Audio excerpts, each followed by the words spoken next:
Practical Vedanta. Art 2. Delivered in London, 12th November 1896. I will relate to you a very ancient story from the Chandogya Upanishad, which tells how knowledge came to a boy. The form of the story is very crude, but we shall find that it contains a principle. A young boy said to his mother, "I am going to study the Vedas. Tell me the name of my father and my caste."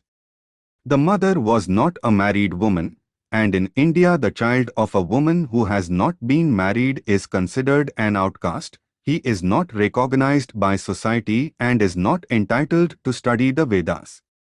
So the poor mother said, "My child, I do not know your family name. I was in service and served in different places. I do not know who your father is, but my name is Jabla and your name is Satyakama." The little child went to a sage and asked to be taken as a student. The sage asked him, "What is the name of your father and what is your caste?" The boy repeated to him what he had heard from his mother. The sage at once said, "None but a Brahman could speak such a damaging truth about himself. You are a Brahman and I will teach you. You have not swerved from truth." So he kept the boy with him and educated him. Now come some of the peculiar methods of education in ancient India. This teacher gave Satyakama 400 lean, weak cows to take care of and sent him to the forest. There he went and lived for some time. The teacher had told him to come back when the herd would increase to the number of 1,000. After a few years, one day Satyakama heard a big bull in the herd saying to him, "We are 1,000 now, take us back to your teacher. I will teach you a little of Brahman." "Say on, sir," said Satyakama. Then the bull said, "The east is a part of the Lord, so is the west, so is the south, so is the north. The four cardinal points are the four parts of Brahman. Fire will also teach you something of Brahman." Fire was a great symbol in those days, and every student had to procure fire and make offerings. So on the following day, Satyakama started for his guru's house, and when in the evening he had performed his oblation and worshipped at the fire and was sitting near it, he heard a voice come from the fire, "O Satyakama." "Speak, Lord," said Satyakama. Perhaps you may remember a very similar story in the Old Testament, how Samuel heard a mysterious voice. "O Satyakama, I am come to teach you a little of Brahman. This earth is a portion of that Brahman. The sky and the heaven are portions of it. The ocean is a part of that Brahman." Then the fire said that a certain bird would also teach him something. Satyakama continued his journey, and on the next day, when he had performed his evening sacrifice, a swan came to him and said, "I will teach you something about Brahman. This fire which you worship, O Satyakama, is a part of that Brahman. The sun is a part, the moon is a part, the lightning is a part of that Brahman. A bird called Madgu will tell you more about it." The next evening that bird came, and a similar voice was heard by Satyakama, "I will tell you something about Brahman. Breath is a part of Brahman, sight is a part, hearing is a part, the mind is a part." Then the boy arrived at his teacher's place and presented himself before him with due reverence. No sooner had the teacher seen this disciple than he remarked, "Satyakama, thy face shines like that of a knower of Brahman. Who then has taught thee?" "Beings other than men," replied Satyakama. "But I wish that you should teach me, sir. For I have heard from men like you that knowledge which is learnt from a guru alone leads to the supreme good." Then the sage taught him the same knowledge which he had received from the gods. And nothing was left out, yea, nothing was left out. Now, apart from the allegories of what the bull, the fire, and the birds taught, we see the tendency of the thought and the direction in which it was going in those days. The great idea of which we here see the germ is that all these voices are inside ourselves. As we understand these truths better, we find that the voice is in our own heart, and the student understood that all the time he was hearing the truth, but his explanation was not correct. He was interpreting the voice as coming from the external world, while all the time it was within him. The second idea that we get is that of making the knowledge of the Brahman practical. The world is always seeking the practical possibilities of religion, and we find in these stories how it was becoming more and more practical every day. The truth was shown through everything with which the students were familiar. The fire they were worshipping was Brahman, the earth was a part of Brahman, and so on. The next story belongs to Upkosla Kamlayana, a disciple of this Satyakama, who went to be taught by him and dwelt with him for some time. Now Satyakama went away on a journey, and the student became very downhearted, and when the teacher's wife came and asked him why he was not eating, the boy said, "I am too unhappy to eat." Then a voice came from the fire he was worshipping, saying, "This life is Brahman, Brahman is the ether, and Brahman is happiness." "No Brahman." "I know, sir," the boy replied, "that life is Brahman, but that it is ether and happiness I do not know." Then it explained that the two words ether and happiness signified one thing in reality, viz. The sentient ether, pure intelligence, that resides in the heart. So, it taught him Brahman as life and as the ether in the heart. Then the fire taught him, this earth, food, fire, and sun whom you worship are forms of Brahman.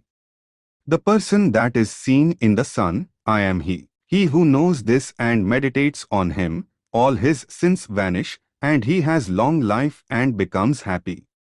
He who lives in the cardinal points, the moon, the stars, and the water, I am he.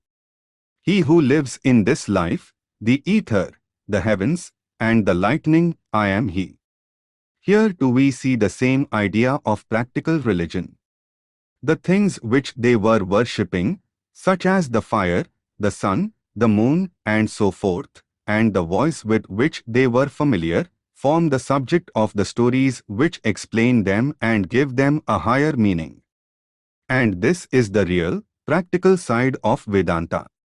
It does not destroy the world, but it explains it. It does not destroy the person, but explains him. It does not destroy the individuality, but explains it by showing the real individuality.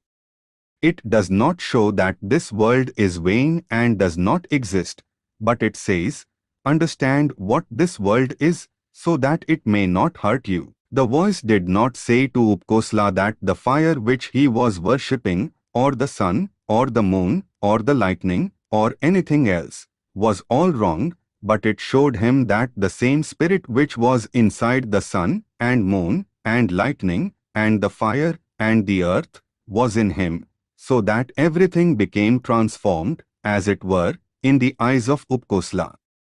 The fire which was merely a material fire before, in which to make oblations, assumed a new aspect and became the Lord. The earth became transformed, life became transformed, the sun, the moon, the stars, the lightning, everything became transformed and deified. Their real nature was known. The theme of the Vedanta is to see the Lord in everything, to see things in their real nature, not as they appear to be. Then another lesson is taught in the Upanishads. He who shines through the eyes is Brahman, he is the beautiful one, he is the shining one. He shines in all these worlds. A certain peculiar light, a commentator says, which comes to the pure man, is what is meant by the light in the eyes, and it is said that when a man is pure such a light will shine in his eyes, and that light belongs really to the soul within, which is everywhere. It is the same light which shines in the planets, in the stars and suns. I will now read to you some other doctrine of these ancient Upanishads about birth and death and so on.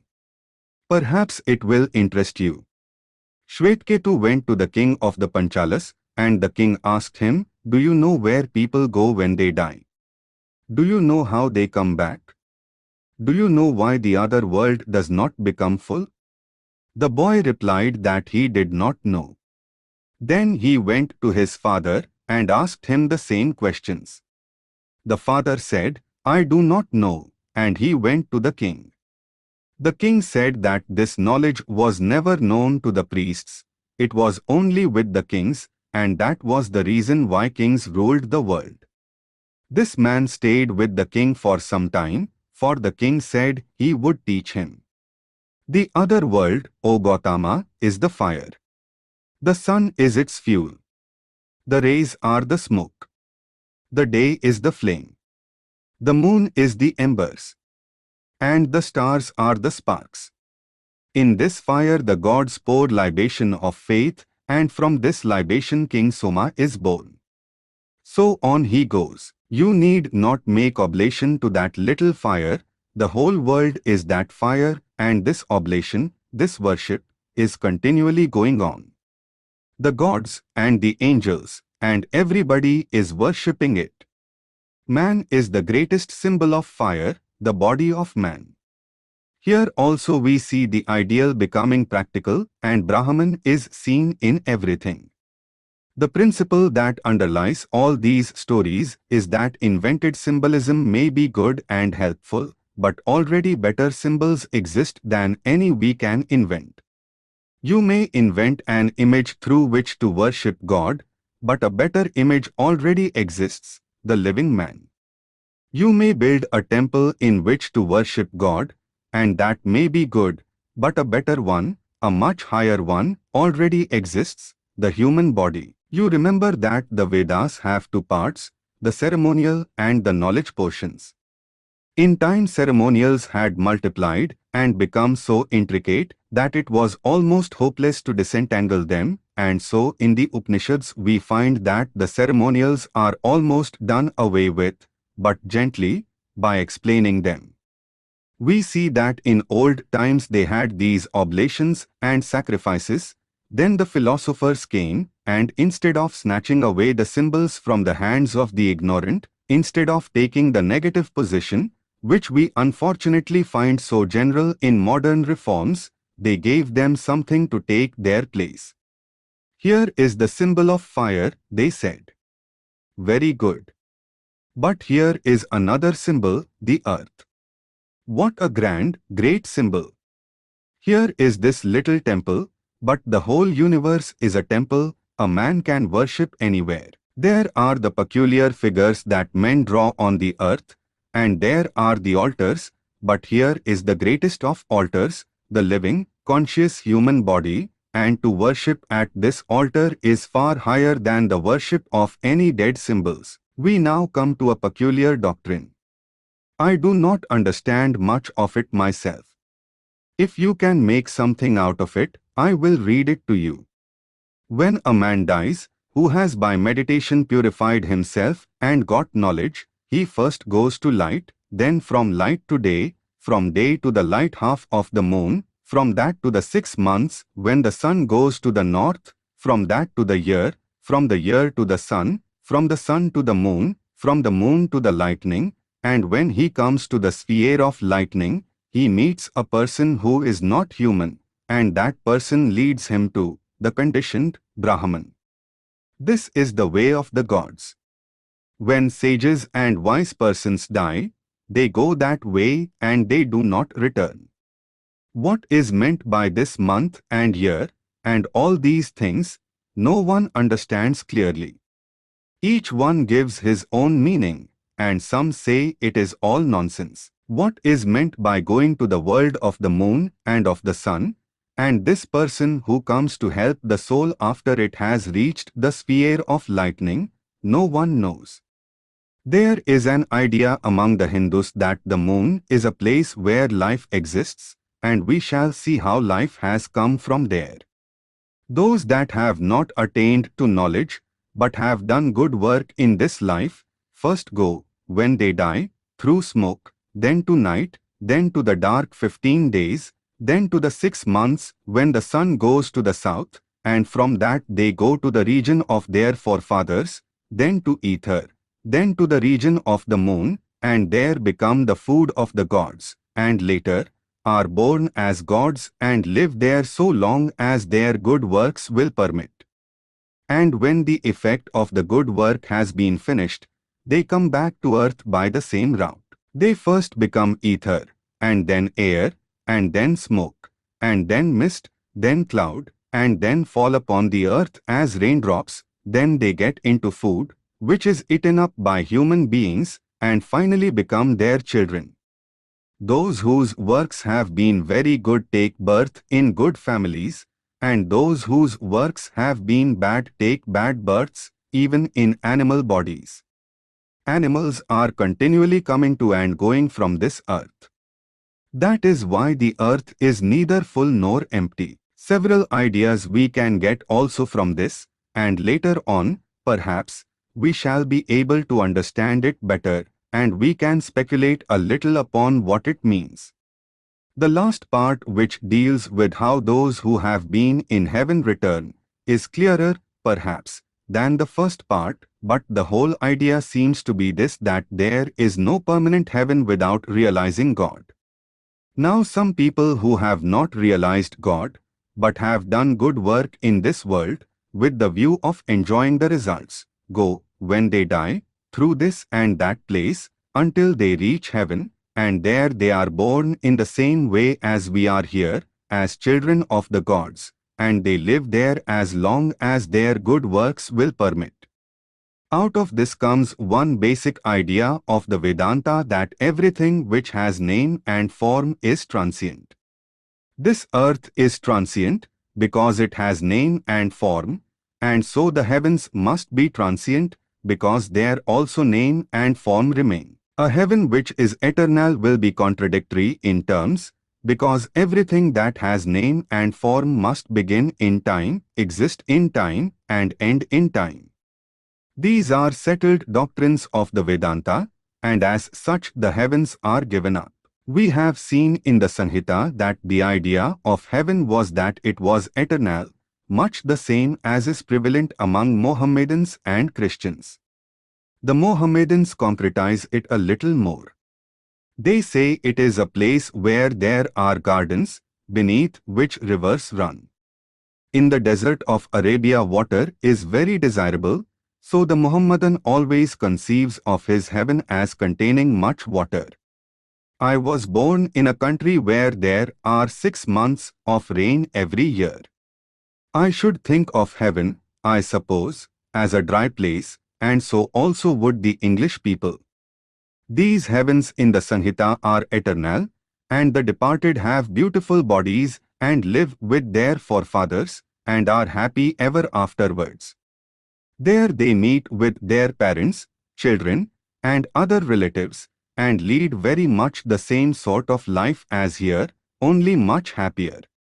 All the difficulties and obstructions to happiness in this life have vanished, and only its good parts and enjoyments remain. But however comfortable mankind may consider this state of things, truth is one thing and comfort is another. There are cases where truth is not comfortable until we reach its climax. Human nature is very conservative. It does something, and having once done that, finds it hard to get out of it. The mind will not receive new thoughts, because they bring discomfort. In the Upanishads, we see a tremendous departure made. It is declared that these heavens in which men live with the ancestors after death cannot be permanent, seeing that everything which has name and form must die. If there are heavens with forms, these heavens must vanish in course of time. They may last millions of years, but there must come a time when they will have to go. With this idea came another, that these souls must come back to earth, and that heavens are places where they enjoy the results of their good works, and after these effects are finished they come back into this earth life again. One thing is clear from this, that mankind had a perception of the philosophy of causation even at the early time. Later on we shall see how our philosophers bring that out in the language of philosophy and logic, but here it is almost in the language of children. One thing you may remark in reading these books, that it is all internal perception. If you ask me if this can be practical, my answer is, it has been practical first and philosophical next. You can see that first these things have been perceived and realized and then written. This world spoke to the early thinkers. Birds spoke to them, animals spoke to them, the sun and the moon spoke to them, and little by little they realized things and got into the heart of nature. Not by cogitation, not by the force of logic, not by picking the brains of others and making a big book, as is the fashion in modern times, not even as I do, by taking up one of their writings and making a long lecture, but by patient investigation and discovery they found out the truth. Its essential method was practice, and so it must be always. Religion is ever a practical science, and there never was nor will be any theological religion. It is practice first and knowledge afterwards. The idea that souls come back is already there. Those persons who do good work with the idea of a result get it, but the result is not permanent. There we get the idea of causation very beautifully put forward, that the effect is only commensurate with the cause. As the cause is, so the effect will be. The cause being finite, the effect must be finite. If the cause is eternal, the effect can be eternal, but all these causes, doing good work, and all other things, are only finite causes and as such cannot produce infinite result. We now come to the other side of the question. As there cannot be an eternal heaven, on the same grounds, there cannot be an eternal hell. Suppose I am a very wicked man, doing evil every minute of my life. Still, my whole life here, compared with my eternal life, is nothing. If there be an eternal punishment, it will mean that there is an infinite effect produced by a finite cause, which cannot be. If I do good all my life, I cannot have an infinite heaven, it would be making the same mistake. But there is a third course which applies to those who have known the truth, to those who have realized it. This is the only way to get beyond this veil of Maya, to realize what truth is, and the Upanishads indicate what is meant by realizing the truth. It means recognizing neither good nor bad, but knowing all as coming from the self. Self is in everything. It means denying the universe, shutting your eyes to it, seeing the Lord in hell as well as in heaven, seeing the Lord in death as well as in life. This is the line of thought in the passage I have read to you. The earth is a symbol of the Lord, the sky is the Lord, the place we fill is the Lord, everything is Brahman. And this is to be seen, realized, not simply talked or thought about. We can see as its logical consequence that when the soul has realized that everything is full of the Lord, of Brahman, it will not care whether it goes to heaven or hell or anywhere else, whether it be born again on this earth or in heaven. These things have ceased to have any meaning to that soul, because every place is the same, every place is the temple of the Lord, every place has become holy, and the presence of the Lord is all that it sees in heaven, or hell, or anywhere else. Neither good nor bad, neither life nor death, only the one infinite Brahman exists. According to the Vedanta, when a man has arrived at that perception, he has become free, and he is the only man who is fit to live in this world. Others are not. The man who sees evil, how can he live in this world? His life is a mass of misery. The man who sees dangers, his life is a misery. The man who sees death, his life is a misery. That man alone can live in this world.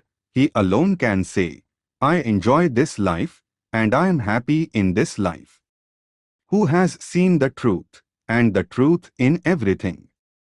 By the by, I may tell you that the idea of hell does not occur in the Vedas anywhere. It comes with the Puranas much later. The worst punishment according to the Vedas is coming back to earth, having another chance in this world. From the very first we see the idea is taking the impersonal turn. The ideas of punishment and reward are very material, and they are only consonant with the idea of a human God, who loves one and hates another, just as we do. Punishment and reward are only admissible with the existence of such a God. They had such a God in the Sanhita, and there we find the idea of fear entering, but as soon as we come to the Upanishads, the idea of fear vanishes, and the impersonal idea takes its place.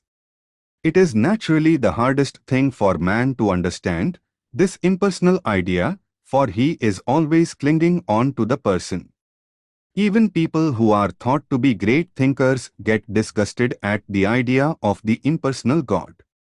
But to me it seems so absurd to think of God as an embodied man. Which is the higher idea, a living God or a dead God? A God whom nobody sees, nobody knows, or a God known? The impersonal God is a living God, a principle. The difference between personal and impersonal is this, that the personal is only a man, and the impersonal idea is that he is the angel, the man, the animal, and yet something more which we cannot see, because impersonality includes all personalities, is the sum total of everything in the universe, and infinitely more besides. As the one fire coming into the world is manifesting itself in so many forms, and yet is infinitely more besides, so is the impersonal. We want to worship a living God. I have seen nothing but God all my life, nor have you. To see this chair you first see God, and then the chair in and through him he is everywhere saying, I am. The moment you feel I am, you are conscious of existence. Where shall we go to find God if we cannot see him in our own hearts and in every living being? Thou art the man, thou art the woman, thou art the girl, and thou art the boy. Thou art the old man tottering with a stick. Thou art the young man walking in the pride of his strength. Thou art all that exists, a wonderful living God who is the only fact in the universe. This seems to many to be a terrible contradiction to the traditional God who lives behind a veil somewhere and whom nobody ever sees. The priests only give us an assurance that if we follow them, listen to their admonitions, and walk in the way they mark out for us, then when we die, they will give us a passport to enable us to see the face of God. What are all these heaven ideas but simply modifications of this nonsensical priestcraft? Of course, the impersonal idea is very destructive. It takes away all trade from the priests, churches, and temples. In India there is a famine now, but there are temples in each one of which there are jewels worth a king's ransom. If the priests taught this impersonal idea to the people, their occupation would be gone.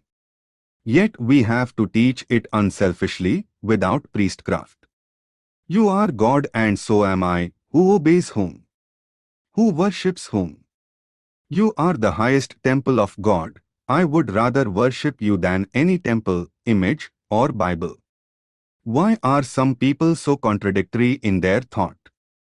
They are like fish slipping through our fingers. They say they are hard-headed practical men. Very good.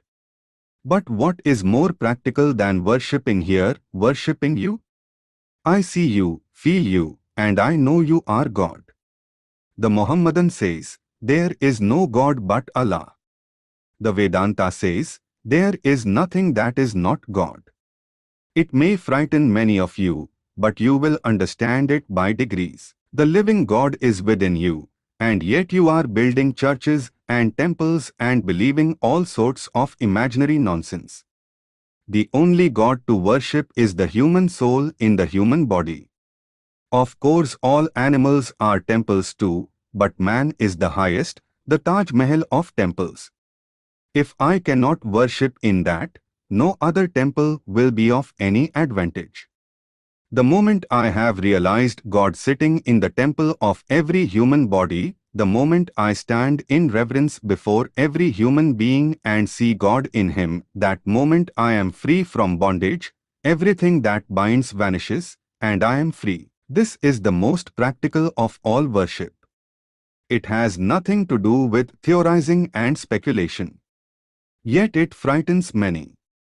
They say it is not right. They go on theorizing about old ideals told them by their grandfathers, that a God somewhere in heaven had told someone that he was God. Since that time we have only theories. This is practicality according to them, and our ideas are impractical.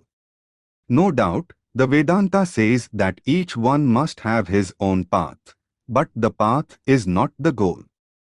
The worship of a God in heaven and all these things are not bad, but they are only steps towards the truth and not the truth itself. They are good and beautiful, and some wonderful ideas are there, but the Vedanta says at every point, my friend, him whom you are worshipping as unknown, I worship as thee. He whom you are worshipping as unknown and are seeking for, throughout the universe, has been with you all the time. You are living through him, and he is the eternal witness of the universe, he whom all the Vedas worship, nay, more, he who is always present in the eternal I. He existing, the whole universe exists. He is the light and life of the universe. If thy were not in you, you would not see the sun, everything would be a dark mass. He shining, you see the world. One question is generally asked, and it is this, that this may lead to a tremendous amount of difficulty. Every one of us will think, I am God, and whatever I do or think must be good, for God can do no evil. In the first place, even taking this danger of misinterpretation for granted, can it be proved that on the other side the same danger does not exist? They have been worshipping a God in heaven separate from them, and of whom they are much afraid. They have been born shaking with fear, and all their life they will go on shaking. Has the world been made much better by this? Those who have understood and worshipped a personal God, and those who have understood and worshipped an impersonal God, on which side have been the great workers of the world, gigantic workers, gigantic moral powers? Certainly on the impersonal. How can you expect morality to be developed through fear? It can never be. Where one sees another, where one hears another, that is Maya. When one does not see another, when one does not hear another, when everything has become the Atman, who sees whom, who perceives whom. It is all he and all I at the same time. The soul has become pure. Then, and then alone we understand what love is. Love cannot come through fear, its basis is freedom. When we really begin to love the world, then we understand what is meant by brotherhood or mankind, and not before. So, it is not right to say that the impersonal idea will lead to a tremendous amount of evil in the world, as if the other doctrine never lent itself to works of evil, as if it did not lead to sectarianism deluging the world with blood and causing men to tear each other to pieces. My God is the greatest God, let us decide it by a free fight. That is the outcome of dualism all over the world. Come out into the broad open light of day, come out from the little narrow paths, for how can the infinite soul rest content to live and die in small ruts? Come out into the universe of light. Everything in the universe is yours, stretch out your arms and embrace it with love. If you ever felt you wanted to do that, you have felt God. You remember that passage in the Sermon of Buddha, how he sent a thought of love towards the south, the north, the east, and the west, above and below, until the whole universe was filled with this luz, so grand, great, and infinite. When you have that feeling, you have true personality. The whole universe is one person. Let go the little things. Give up the small for the infinite. Give up small enjoyments for infinite bliss. It is all yours, for the impersonal includes the personal. So God is personal and impersonal at the same time. And man, the infinite, impersonal man, is manifesting himself as person. We the infinite have limited ourselves, as it were, into small parts. The Vedanta says that infinity is our true nature, it will never vanish, it will abide forever. But we are limiting ourselves by our karma, which like a chain round our necks has dragged us into this limitation. Break that chain and be free. Trample law under your feet. There is no law in human nature, there is no destiny, no fate. How can there be law in infinity? Freedom is its watchword. Freedom is its nature, its birthright. Be free, and then have any number of personalities you like. Then we will play like the actor who comes upon the stage and plays the part of a beggar. Contrast him with the actual beggar walking in the streets. The scene is, perhaps, the same in both cases. The words are, perhaps, the same, but yet what difference? The one enjoys his beggary while the other is suffering misery from it. And what makes this difference? The one is free and the other is bound. The actor knows his beggary is not true, but that he has assumed it for play, while the real beggar thinks that it is his too familiar state and that he has to bear it whether he wills it or not. This is the law. So long as we have no knowledge of our real nature, we are beggars, jostled about by every force in nature and made slaves of by everything in nature. We cry all over the world for help, but help never comes to us. We cry to imaginary beings, and yet it never comes. But still we hope help will come, and thus in weeping, wailing, and hoping, one life is past, and the same play goes on and on. Be free, hope for nothing from anyone. I am sure if you look back upon your lives you will find that you were always vainly trying to get help from others which never came. All the help that has come was from within yourselves. You only had the fruits of what you yourselves worked for, and yet you were strangely hoping all the time for help. A rich man's parlor is always full, but if you notice, you do not find the same people there. The visitors are always hoping that they will get something from those wealthy men, but they never do. So are our lives spent in hoping, which never comes to an end. Give up hope, says the Vedanta. Why should you hope? You have everything, nay, you are everything. What are you hoping for? If a king goes mad and runs about trying to find the king of his country, he will never find him, because he is the king himself. He may go through every village and city in his own country, seeking in every house, weeping and wailing, but he will never find him, because he is the king himself.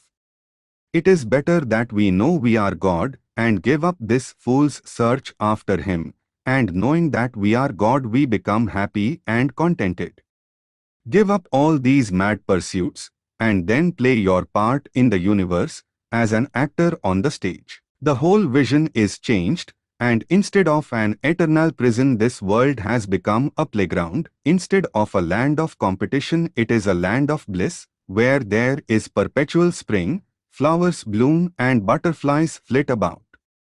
This very world becomes heaven, which formerly was hell. To the eyes of the bound it is a tremendous place of torment, But to the eyes of the free it is quite otherwise. This one life is the universal life, heavens and all those places are here. All the gods are here, the prototypes of man. The gods did not create man after their type, but man created gods. And here are the prototypes, here is Indra, here is Varuna, and all the gods of the universe. We have been projecting our little doubles, and we are the originals of these gods, we are the real, the only gods to be worshipped. This is the view of the Vedanta, and this its practicality. When we have become free, we need not go mad and throw up society and rush off to die in the forest or the cave, we shall remain where we were, only we shall understand the whole thing. The same phenomena will remain, but with a new meaning. We do not know the world yet, it is only through freedom that we see what it is and understand its nature. We shall see then that this so-called law, or fate, or destiny occupied only an infinitesimal part of our nature. It was only one side, but on the other side there was freedom all the time. We did not know this, and that is why we have been trying to save ourselves from evil by hiding our faces in the ground, like the hunted hare. Through delusion we have been trying to forget our nature, and yet we could not, it was always calling upon us, and all our search after God or gods, or external freedom, was a search after our real nature. We mistook the voice. We thought it was from the fire, or from a god or the sun, or moon, or stars, but at last we have found that it was from within ourselves. Within ourselves is this eternal voice speaking of eternal freedom, its music is eternally going on. Part of this music of the soul has become the earth, the law, this universe, but it was always ours and always will be. In one word, the ideal of Vedanta is to know man as he really is, and this is its message, that if you cannot worship your brother man, the manifested God, how can you worship a God who is unmanifested? Do you not remember what the Bible says? If you cannot love your brother whom you have seen, how can you love God whom you have not seen? If you cannot see God in the human face, how can you see Him in the clouds, or in images made of dull, dead matter, or in mere fictitious stories of our brain? I shall call you religious from the day you begin to see God in men and women, and then you will understand what is meant by turning the left cheek to the man who strikes you on the right. When you see man as God, everything, even the tiger, will be welcome. Whatever comes to you is but the Lord, the Eternal, the Blessed One, appearing to us in various forms, as our Father and Mother and friend and child. They are our own soul playing with us. As our human relationships can thus be made divine, so our relationship with God may take any of these forms, and we can look upon Him as our Father, or Mother, or friend, or beloved. Calling God Mother is a higher ideal than calling Him Father, and to call Him friend is still higher, but the highest is to regard Him as the beloved. The highest point of all is to see no difference between lover and beloved. You may remember, perhaps, the old Persian story of how a lover came and knocked at the door of the beloved and was asked, "Who are you?"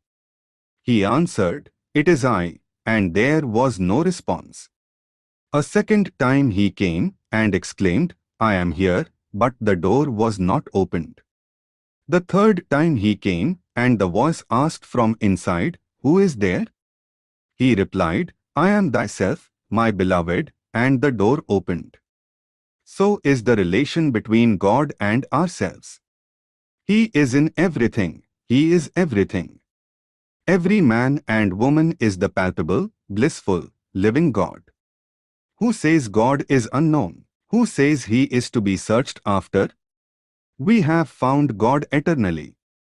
We have been living in Him eternally. Everywhere He is eternally known, eternally worshipped. Then comes another idea, that other forms of worship are not errors. This is one of the great points to be remembered, that those who worship God through ceremonials and forms, however crude we may think them to be, are not in error. It is the journey from truth to truth, from lower truth to higher truth. Darkness is less light, evil is less good, impurity is less purity. It must always be borne in mind that we should see others with eyes of love, with sympathy, knowing that they are going along the same path that we have trodden. If you are free, you must know that all will be so sooner or later, and if you are free, how can you see the impermanent? If you are really pure, how do you see the impure? For what is within is without. We cannot see impurity without having it inside ourselves. This is one of the practical sides of Vedanta, and I hope that we shall all try to carry it into our lives. Our whole life here is to carry this into practice, but the one great point we gain is that we shall work with satisfaction and contentment instead of with discontent and dissatisfaction, for we know that truth is within us, we have it as our birthright, and we have only to manifest it and make it tangible.